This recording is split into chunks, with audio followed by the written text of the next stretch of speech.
کبھی کبھار یعنی ختم ہو جائے، جیسے ارج یہاں پر جو حمزہ ہے وہ حمزہ وصلیہ ہے، تو حمزہ وصلیہ ملانے کی صورت میں گر جاتا ہے، ٹھیک ہے، تو یہاں پر حمزہ وصلیہ ہے، حمزہ وصلیہ ملانے کی صورت میں اگر اس کو ہم کسی لفظ کے ساتھ ملا کر پڑھیں تو یہاں پر حمزہ گر جائے گا، جب حمزہ گر جائے گا تو اس کی جو کسرہ ہے وہ بھی چلی جائے گی، تو یہاں پر کسرہ عارضی کا مطلب یہ ہے کہ جو کسرہ عارضی ہو یعنی وہ حرکت کبھی چلی جائے، حذف ہو جائے یا چلی جائے، اس کو حرکت عارضی کہتے ہیں، تو یہاں پر کسرہ عارضی ہو، یعنی اگر اس کو ملا کر پڑھیں گے کوئی حرف آ جائے، ارجے سے پہلے اگر کوئی حرف آ جائے، زے درجی، زے درجی،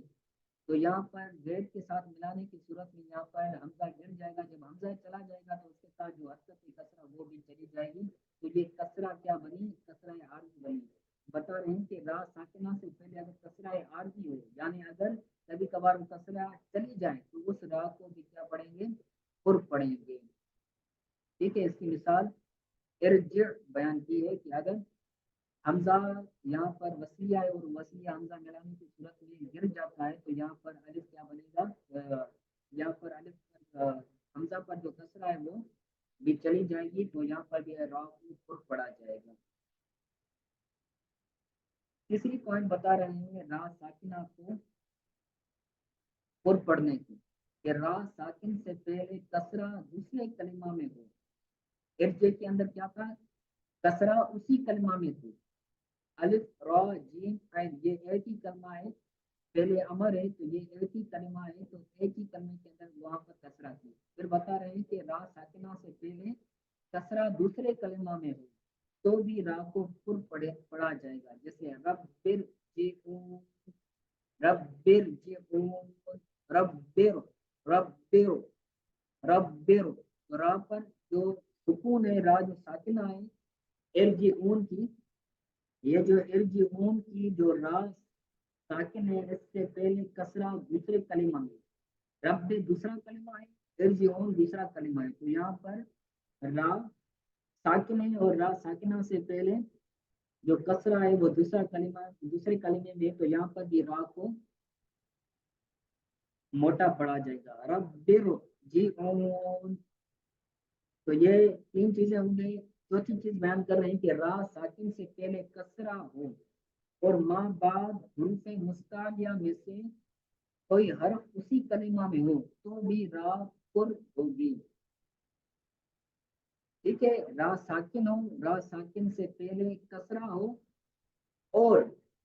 را کے ماں بعد حروف مستعلیہ میں سے کوئی حروف آ جائے تو بھی اس را کو کیا پڑھیں گے؟ پر پڑھیں گے، اور جو وہ حروف مستعلیہ آ رہے ہیں وہ حروف مستعلیہ اسی کلمہ میں ہو، تو اس کی مثال بیان کی ہے مر صودن، مر صودن، تو یہاں پر را ساکن ہے،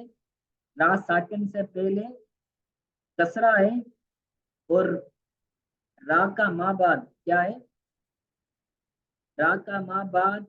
حروف مستعلیہ میں سے کوئی حرف ہے اور جو وہ حروف مستعلیہ میں سے کوئی حرف آ رہا ہے وہ اسی کلمہ میں ہے، کہ میرے صادن یہ ایک مکمل طرح سے ایک لفظ ایک کلمہ ہے، تو اسی کلمہ میں ہونے کی وجہ سے یہاں پر بھی را کو پر پڑا جائے گا۔ اسی طرح دوسرا لفظ ہے قیر قوسن، قیر قوسن، یہیں پر تین چیزیں ہیں، را ساکن ہے، را ساکن سے پہلے والا پہلے کسرہ ہے اور را ساکن کے بعد والا حرف اسی کلمہ میں حروف مستعلیہ میں سے کوئی حرف ہے، تو یہاں پر بھی را کو کیا پڑھا جائے گا؟ موٹا یعنی پر پڑھا جائے گا، ٹھیک ہے، تو اتنا کافی ہے میں سمجھتا ہوں۔ جی تو جی استاد صاحب، جی استاد صاحب، ان چیزوں میں سے کوئی چیز رہ گئی ہو، کوئی چیز سمجھ نہ آئی ہو تو پوچھ سکتے ہیں آپ۔ سر یہ والا دوبارہ سمجھاتے ہیں، را ساکن سے پہلے کسرہ عارضی ہو، تو یہ والا دوبارہ سمجھا۔ جی، تو ایک عارضی، آپ لفظ عارضی سے ہی سمجھ لیں، ایک ہوتی ہے عارضی اور دوسری ہوتی ہے دائم. عارضی کا ضد ہے دائم. عارضی یعنی ٹیمپرری ہو، عارضی ہو یعنی پرماننٹ نہ ہو، ہمیشہ ہمیشہ کے لیے وہ نہ ہو. جیسے حروف ہے، جیسے حمزہ قطعیہ ہے. حمزہ قطعیہ